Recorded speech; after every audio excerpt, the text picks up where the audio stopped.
The Captain of the Pole Star by Sir Arthur Conan Doyle.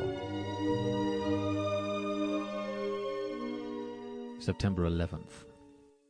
Latitude 81 degrees, 40 minutes north. Longitude 2 degrees east. Still lying to, amid enormous ice fields. The one which stretches away to the north of us, and to which our ice anchor is attached, cannot be smaller than an English county. To the right and left, unbroken sheets extend to the horizon.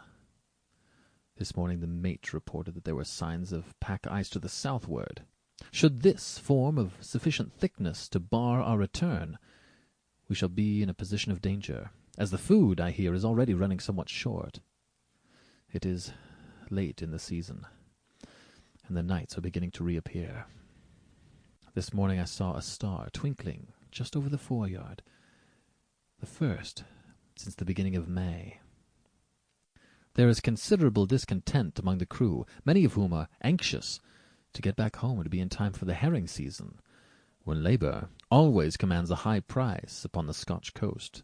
As yet their displeasure is only signified by sullen countenances and black looks, but I heard from the second mate this afternoon that they contemplated sending a deputation to the captain to explain their grievance. I much doubt how he will receive it, as he is a man of fierce temper, and very sensitive about anything approaching to an infringement of his rights. I shall venture after dinner to say a few words to him upon the subject. I've always found that he will tolerate from me what he would resent from any other member of the crew. Amsterdam Island, at the northwest corner of Spitzbergen, is visible upon our starboard quarter, a rugged line of volcanic rocks intersected by white seams which represent glaciers. It is curious to think that at the present moment there is probably no human being nearer to us than the Danish settlements in the south of Greenland, a good 900 miles as the crow flies. A captain takes great responsibility upon himself when he risks his vessel under such circumstances. No whaler has remained in these latitudes till so advanced a period of the year. 9 p.m. I have spoken to Captain Craigie, and though the result has been hardly satisfactory, I am bound to say that he listened to what I had to say very quietly and even deferentially. When I had finished, he put on that air of iron determination which I have frequently observed upon his face, and paced rapidly backward and forward across the narrow cabin for some minutes. At first I feared that I had seriously offended him, but he dispelled the idea by sitting down again and putting his hand upon my arm with a gesture which almost amounted to a caress. There was a depth of tenderness, too, in his wild dark eyes which surprised me considerably. "Look here, Doctor," he said. "I'm sorry I ever took you." "I am indeed. And I would give £50 this minute to see you standing safe upon the Dundee quay. It's hit or miss with me this time. There are fish to the north of us."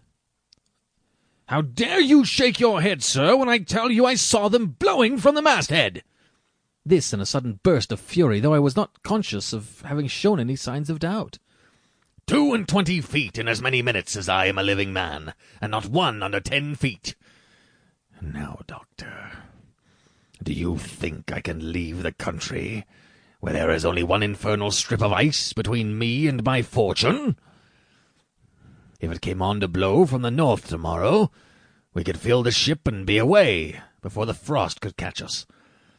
If it came on to blow from the south, well, I suppose the men are paid for risking their lives, and as for myself, it matters but little to me, for I have more to bind me to the other world than to this one.